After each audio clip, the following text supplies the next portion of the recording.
Hey guys, Dusty here. Hope you're all having a great start to your new year. My marathon training has officially started and I'm just under 16 weeks out from the Vancouver Marathon. And I thought in this video I could kind of break down my training schedule and how I'm going about planning it, just to give you guys a behind the scenes peek on how it is that I'm building this program. So I have two goals for the year, both marathon goals.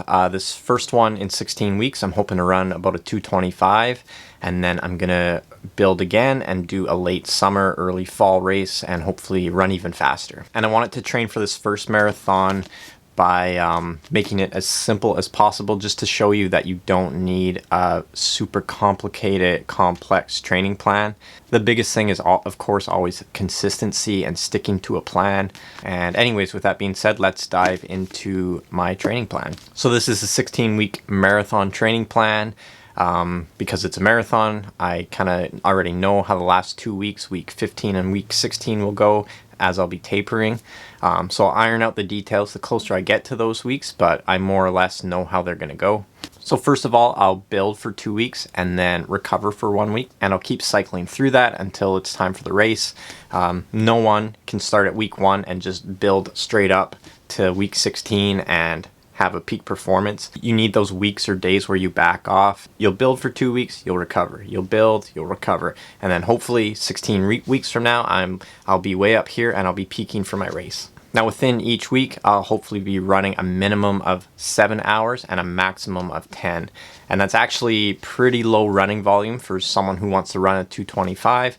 But I'm using this whole training period to kind of springboard me into the second marathon that I'm doing later in the summer or fall. So for this first one, I'm just looking for super consistent weeks of 7 to 10 hours of running. Oh, and another key tip if you're going to be planning your own schedule is work backwards from your goal. So when I'm creating a plan for myself or athletes that I coach, we'll always start at the race and work backwards from there. So in this case, I go back 2 weeks from the race. That's kind of my taper period. And then from there, I fill in key workouts that I hope to hit from like week 14 and earlier. Obviously, this is all very fluid, and these workouts, at least the details of them or target paces or whatever, can change as the program goes along if I have to miss a couple of weeks for some reason. But it's always easier to work backwards from your goal. Now, as far as a rest day goes, this is how I'll be approaching it. So once a week, I'll be doing an active recovery day. So that could be like an easy 30 minutes on a spin bike, like a Peloton or on Zwift, or even like a really easy zone 1 run outside. And then once every 2 weeks, I'll give myself a full rest day.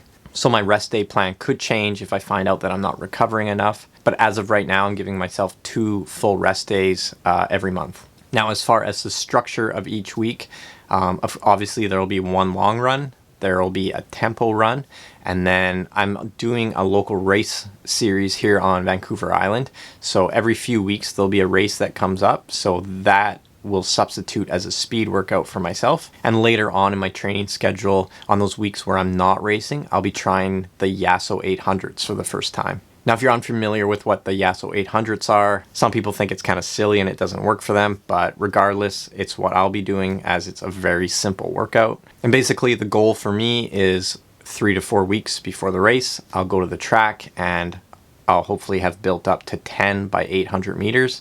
And hopefully I'll be able to do all of them in 2 minutes and 25 seconds or faster. And the thinking behind the Yasso 800s is, if I can do them in 2 minutes and 25 seconds, then my marathon time should be 2:25 or faster. I know it doesn't make any sense, but for a lot of runners, there is this weird correlation between your 800 meter time on the track and your marathon time, at least when it's performed like the Yasso 800s. Now, as far as strength goes, I'll be doing 3 strength sessions every week.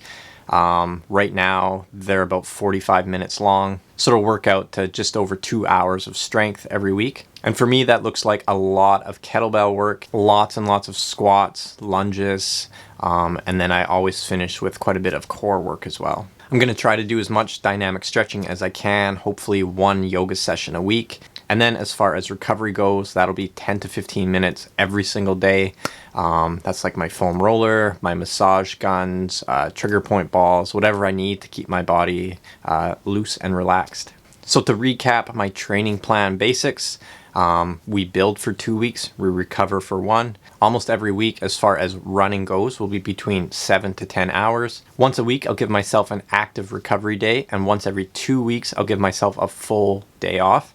Key workouts are long run, tempo run, Yasso 800s, or a race if I have one of those local races that week. 3 strength sessions of about 30 to 45 minutes every week, and hopefully very consistent recovery of kind of 10 to 15 minutes every day, usually at night before bed. So that's kind of the basics of my training plan. I didn't want this video to go too long, so I didn't talk about long run specifics and building all that up.